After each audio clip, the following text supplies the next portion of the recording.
Well, it's always exciting to finish a book of the Bible, and today we finished the book of Genesis as we read Genesis chapters 48 through 50. It's the 8th of February, and we begin in chapter 48 with Jacob rehearsing God's promise as he talks to Joseph. Jacob, at that point, adopts Joseph's two sons, Ephraim and Manasseh, and they count to Jacob just as one of his other 12 sons.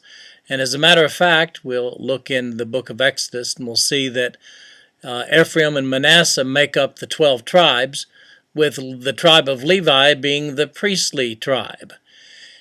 In chapter 49, as Jacob blesses his sons, he's kind of tough on some of the boys, and I think you'll look at those blessings and say, "What? Those are blessings?" Then he expresses his desire to be buried back in his home country, back with his relatives, Rachel and everybody. He wants to be buried there, back in the cave that was purchased for that purpose. And so in chapter 50, there's a big old funeral procession.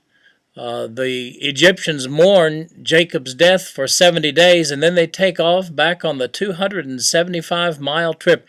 It wasn't really that far, but the route they took turns out to be really the same route that the children of Israel take to enter Canaan some 430 years later than that.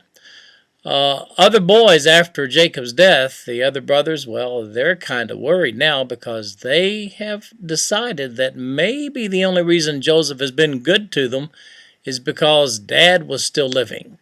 So now that he's dead, they're thinking, whoops, we might be in trouble.